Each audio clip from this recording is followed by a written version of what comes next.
Did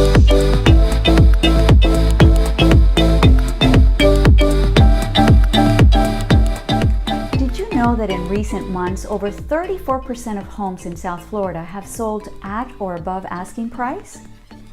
That is what happens when buyer demand is high and inventory of homes is low.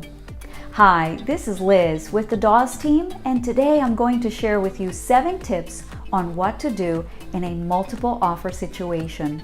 Be sure to stay tuned to the very end for my bonus insider tip, why being number 2 can sometimes be better than being number 1. What to do when your offer is not accepted. My number 1 tip when you're in a multiple offer situation: get personal. Let the seller know that you're more than a signature on an offer, but someone who will care for the home that they love. Share how you see your family enjoying a feature of their home. The personal touch may just land you at the front of the line. My number 2 tip when you're in a multiple offer situation: provide your financial information. And I don't mean your bank account and PIN number, but if you did your homework before going shopping for a home, you've worked very hard to build a solid financial profile. Now is the proper time to brag a little. Let the seller know why they can be confident that your offer will not fall apart before closing. Share info such as your long-term employment, great credit score, and access to liquid funds. Doing so may just make you the winner. My number 3 tip when you're in a multiple offer situation: be nice. Work with the seller. Not all interests are in conflict during a real estate transaction. One goal you both have is closing with the least amount of hassle. Be flexible with the closing date if this is what helps the seller. Remove any unnecessary conditions. The fewer conditions, the more attractive your offer is to the seller. Lastly, don't play hard to get. Respond quickly to requests for information. This is not the time to be a demanding diva. And remember that the seller has other folks waiting right behind you. My number 4 tip when you're in a multiple offer situation: do your homework. Markets can change quickly, so it's important to have the most up-to-date information. The quantity of homes for sale versus homes sold, the asking price versus sold price, and the number of days on the market before they closed. This data is very useful in calculating what the house is worth and how much you should offer. Your agent can provide reliable statistics for you. My number 5 tip when you're in a multiple offer situation: pay more. Your market study may reveal that the house you like is actually worth more than the asking price. You also know how long you intend to keep the home: 5, 10, 20 years. Most South Florida properties increase in value over time, especially if they're in a great location and have sought-after features. If you really love the house and are able to pay more, go for it. You can also increase the amount of your deposit, which is usually between $2,000 and $5,000. If you're able to increase your deposit to $10,000 or $20,000, it will surely make your offer stand out above all others. Be sure to discuss with your agent how to protect your deposit against claims by the seller. My number 6 tip when you're in a multiple offer situation: get pre-approved, not just pre-qualified. What's the difference, you ask? Verification.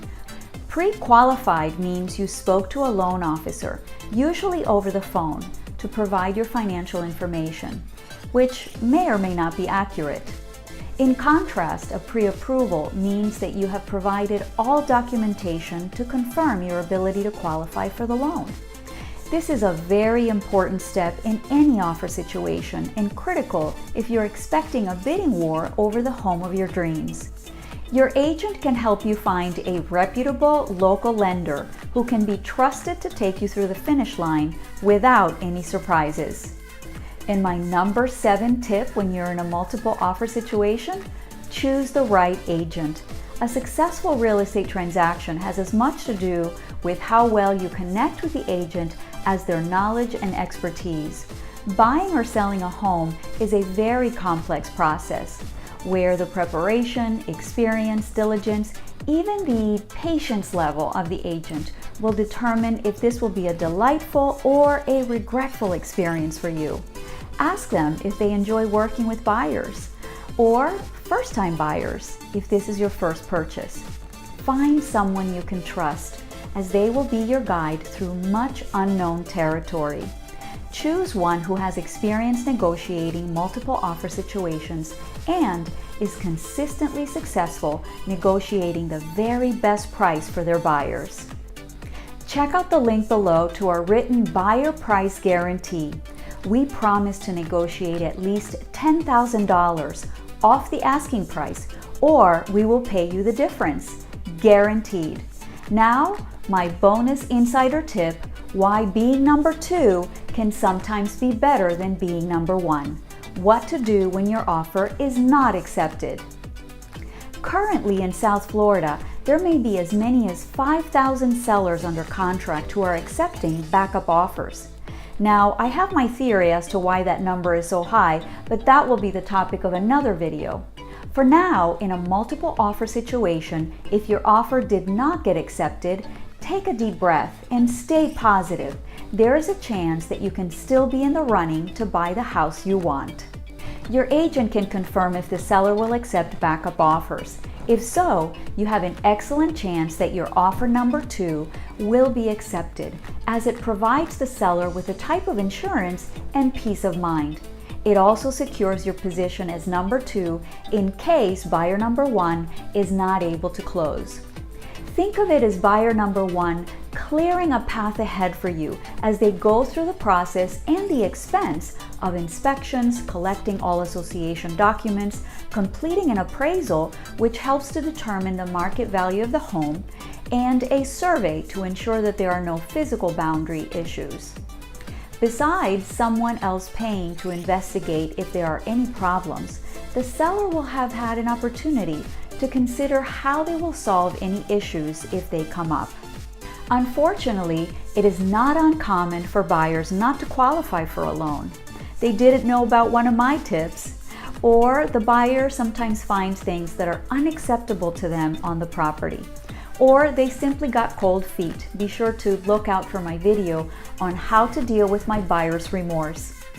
In any case, if they don't close, the seller will be even more motivated to work with you, and you'll have the benefit of the discoveries made by buyer number 1, which, by the way, the seller is now legally required to disclose to you. If this information was useful, please like, share, and comment. Tell us how you handled your multiple offer situation and if you were successful. If you can't wait for the next video in our series, click below to download my article, 7 Things You Must Know Before You Buy.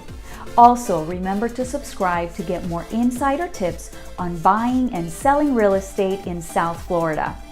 This is Liz with the DOS team. We help you dream, build, and share.